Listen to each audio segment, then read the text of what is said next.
So I'm going to introduce our group. We're the Fermi Bubbles, so that is myself, Seb, Ben and Anish. Of course, as all of you guys have been doing, we've been working on this for about 14 weeks. Our mission was to go to Mars. So we will take it away with Seb starting to talk about the Falcon 9.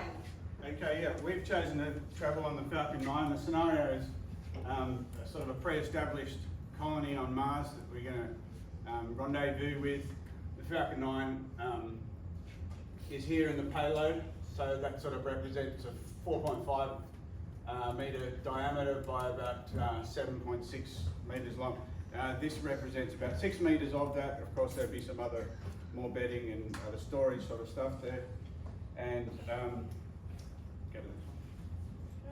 will be me. There we go. So, as we've established, we have this in front of you. We are going to be having 6 crew members going onto this ship. So I have given them all personas. All of these people will have different needs and wants. I have different names. Feel free to read them if you can read. And then, so basically the quota for an astronaut, they need to be able to do basic sort of surgeries, and they need to have a certain amount of fitness to them. That is the base criteria for all of these guys to be on this mission. Perfect. That is Seb again. okay, considering that Mars has a gravity of about 38%, some of the design considerations that we had to sort of make was had two different setups, one for zero gravity and one for when we get to the Mars. So here you can see it's in the Mars configuration where we don't need the kitchen. It kind of folds up and folds away, and then when we get to Mars, and I'm sorry, this could be bigger, this is in the Mars configuration with the kitchen down. This table retracts into the floor and up and down, which is good for Mars and the LDM. And also the exercise equipment can be packed away, and it just becomes level with the floor, maximising as much space as possible for other activities. And then this will just be our transit. Of course, this is talking about the 2 different ways that we will have to make everything. There we go, and that's... This is the timeline. So at the start, we mainly just researched on the type of model that we wanted to pursue. Like, let's say, I'm doing food, furniture, gym equipment. So assessment 1 was just our research stage, and assessment 2 was where we started making the models and putting it all, just combining all of our models together. Sorry. And assessment 3 is just we just finished it all of that. Just the final edits. Alright, so these are the different colours that we've used in our design. We've used green, timber, and these are basically all the colours that we've used into our design. Perfect. So, of course, as we've said, we have different elements that we're going to be using.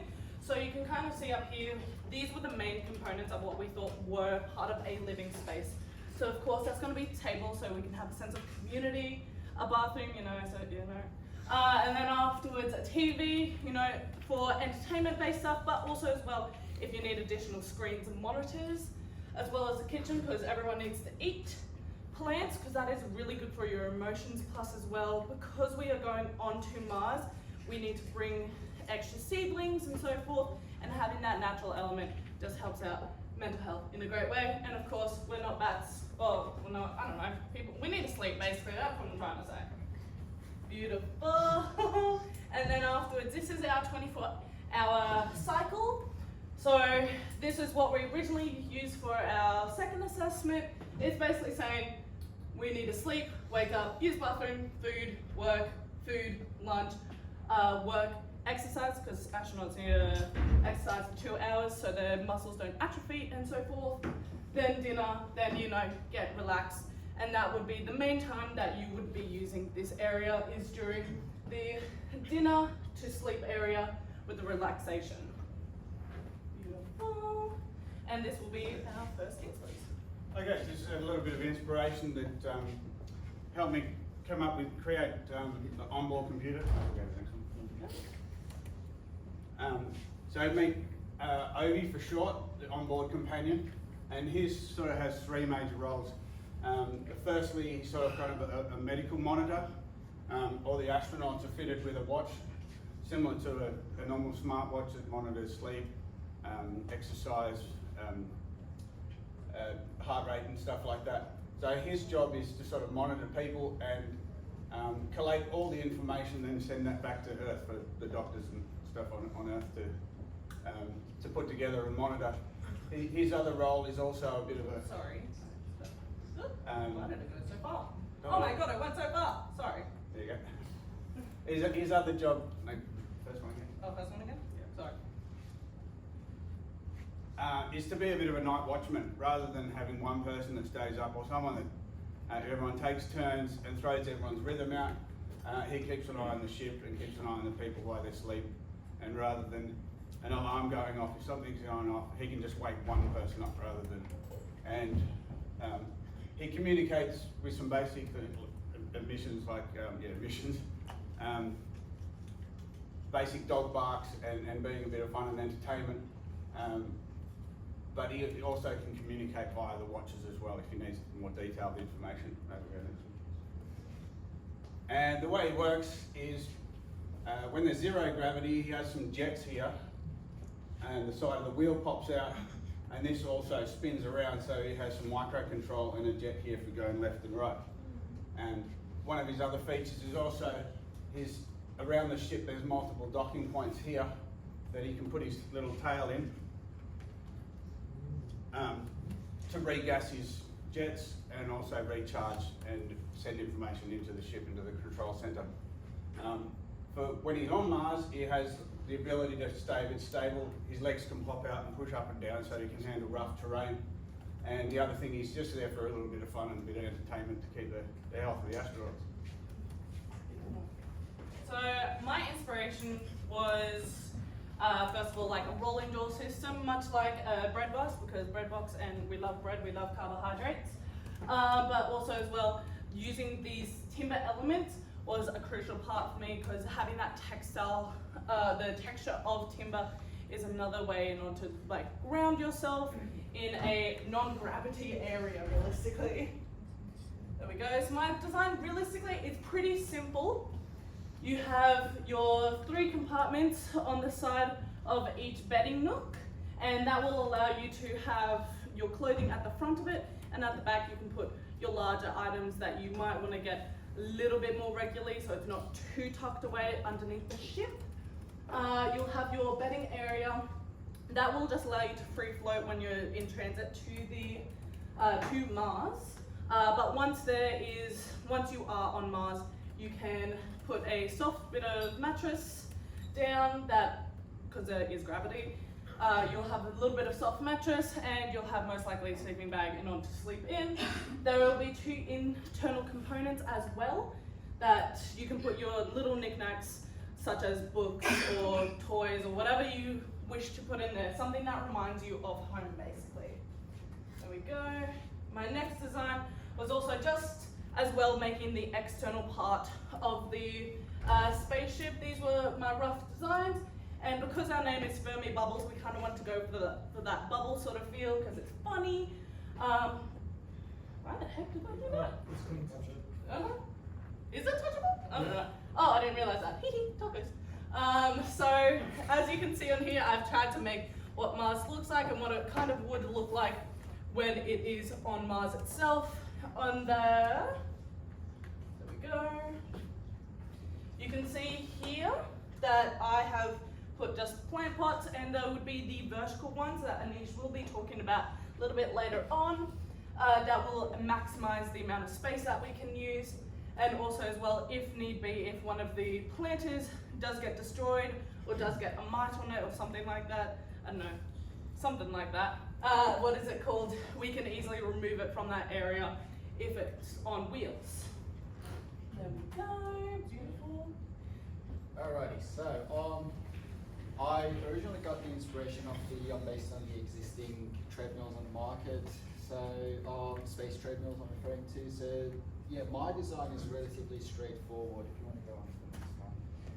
So it's this treadmill, as you can see here. It's designed for assembly in the assembly. It can be easily assembled using it's got only 4 parts. And and a little screen here that just shows it's got the all the basic functionality of a normal treadmill, and emergency stop, and it's that's about it pretty much.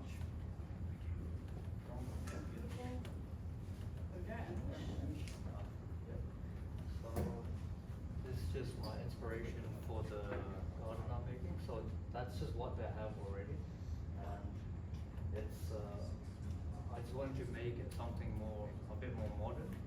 So I decided to go with like a design similar to like this one. Oh, it's touching. Oh, why did it go back so much? Sorry. Because I touched it. There we go. Oh no! Okay. Yeah. So yeah, so just a bit more modern design I want to have, and added my internal features into it as well. Yeah, next one. Yes. Is there another one? Oh yeah. I'll do this one. So that's just the external features I've put on the garden. That's just the bottom, so it's used for, let's say, like if there's any spillage or leaks, like the crewmates can use it. Also for any maintenance or repairs that they need to do, like they do need to look after it. It does it all by itself, but sometimes there could be issues. And that's just the indicator for the water level. It just mainly for keeping an eye on how much water is present in the garden.